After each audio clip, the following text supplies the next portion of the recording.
What's up, cinephiles? Welcome back to the channel. For today's video, we'll be talking about the new Netflix film I Care a Lot, directed by Blakeson.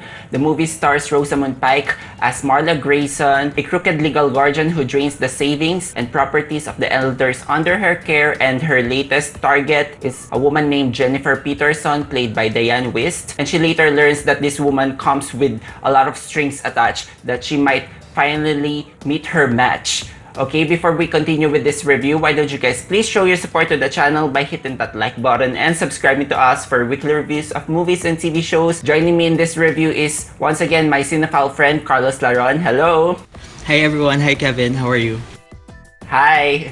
So, Amazing Amy is back. Yes, she is. I enjoyed watching this, okay, but I would love to hear your thoughts first. For sure, okay, so I Care a Lot. It's glossy, it's entertaining, and it's a cynical film about manipulation and people trying to outsmart each other and the many ways they do it. From the start, when the whole process of Marla's scheme was revealed to us, I found myself cringing already because, elderly abuse is something that happens in real life. It's easy how the seniors get taken advantage of, and I think the whole guardianship process presented through in the movie, I had no idea that existed. All I know is like the long-term care facilities, in Canada, but not about appointing someone as your legal guardian. I didn't know about that, so it came off as a shock to me. Marla, her character, she can take over someone's life and just like that, and they have no control over it. So she comes off as a predator, and she has no problem with being that because she says in the voiceovers that the world is unfair and it's either play the game or get played, right? Yeah. It's not until that she meets her match in the character of Jennifer, Dianne Wiest, who is clearly not what she seems to be, that her life becomes increasingly complicated. It's a ride of a film, and the nature of her work provides this quite ironic title, I must say.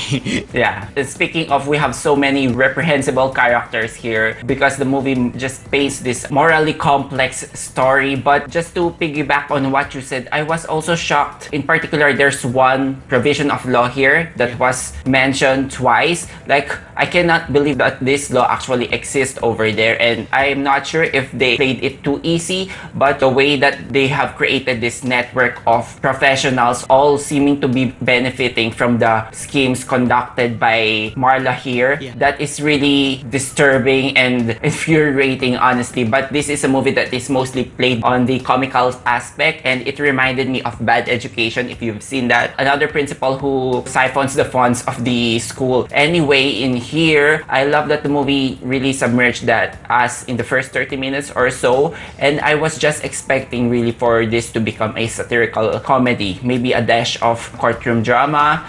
This one really morphed into a caper crime thriller. It's very unpredictable, though some of the plot beats I can see coming, but that ending I did not, and without spoiling anything, I pretty much like the ending. I love how this movie does not try so hard to humanize its characters, though I have this conflicting feeling that I want Marla to be slightly humanized, but this is a movie that makes a bold declaration that no, this is just the way she is. She's just a psychopath, and we mostly get her insights in her monologues to get a shape of her cynical worldview. There's some truths into it, but I can imagine some people being put off with this nihilistic movie, but mostly it's stylish and it's entertaining, and I love the take here, the direction and the costume designs. Everyone is well dressed in this movie, so yeah, maybe taken into a hyper-realistic scenario, this is very gripping to watch. Yeah, I do agree. If we're going to categorize this film into a genre, it has the elements of a dark comedy and a satire. But when you think that it was going to do a deep dive on the corruption and the manipulation that was presented in like the first few minutes of the film, it takes a turn, right?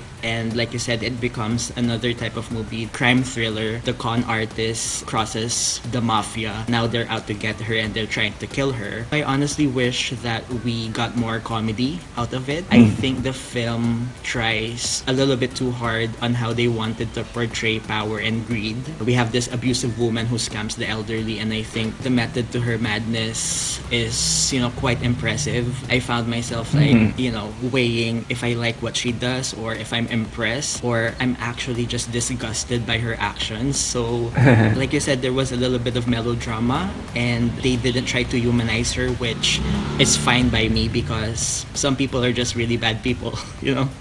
I don't want the show to sympathize this character. I just want the justification maybe. But Marla is the type of person who does things with no apparent altruistic reason, aside from winning and her ego. She has no remorse. But there's an aspect to her life that they could have fleshed more. Her relationship with her girlfriend Fran here, which is also a workmate because Fran here is some sort of a private investigator, which really comes in handy. And the way it looks to me, they're just like friends with benefits, that type of relationship. This character is so unlikable and so unrootable, but this character remains to be compelling because of the performance of Rosamund Pike here. I think she's just built for these psychopathic roles. She's just deviously brilliant, and the way she smiles, the sparks in her eyes, like she can be really friendly, but if you come against her, she will cut you. And I mostly enjoyed the verbal sparring here in the movie, and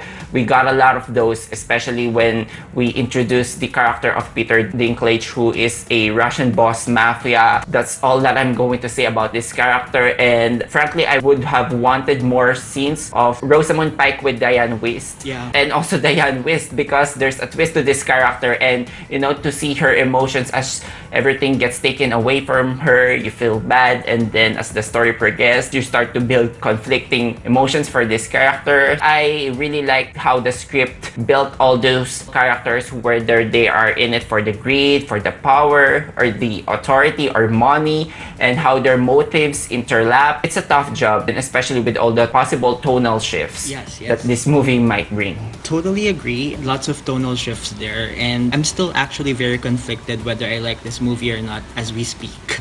But the performances, I think they're pretty solid, and if the intention was not to root for anyone because they are all nasty and horrible people, then I think the actors did such a great job with that. Peter Dinklage, terrifying as always. I also love the scenes with Jennifer, the Dianne Wiest character. Her many little scenes got me I felt sad for her, then I felt oh, wow, she completely turns it around. And Eiza González, I believe she was in Baby Driver, even though the partner in crime, she also provided a little bit of voice of reason to Marla. But there was no stopping Marla. There was nothing that can stop her from doing what she wants to do. One of my favorite scenes was the scene in the office with Chris Messina, the lawyer. Blakeson. That's a good one. I found that banter to be tense and funny. Even though he was in just for a few scenes, he made an impact. Also, like you said, Rosamund Pike is perfectly cast and disturbingly good. I hate that I love that she plays this vile woman, and a lot of people compare this performance to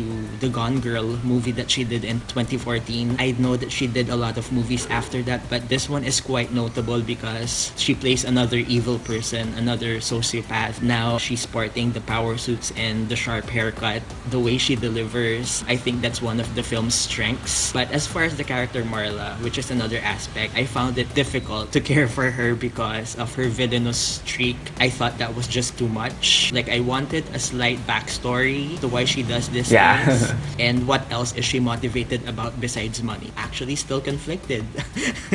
I completely understand your point there. I almost felt like I wanted a backstory for her, but maybe that will disrupt the tone of the movie. There's a notion in my head that anti-heroes, even though they have morally complex perspectives and values, values, they need to be likable for the whole film to be likable. Then again, this movie maybe disproved my point that you don't need these anti-heroes to be likable. You just needed them to be compelling, I guess. Yeah. That's what Rosamund Pike brought here. And, you know, Peter Dinklage is in a role of somewhat a caricature character, but he has this cool demeanor. I just love his screen presence here, juxtaposing these two characters. It's just interesting how to see that criminals, they can take so many forms. They can hide in the shadows, and they can also be in plain sight around courtrooms with smiling faces. And I think that's the biggest commentary that I can get. It didn't went as deep as I wanted to be compared to Bad Education, and I almost want to have another character to be the shining light of this movie, a whistleblower. But you know, the movie is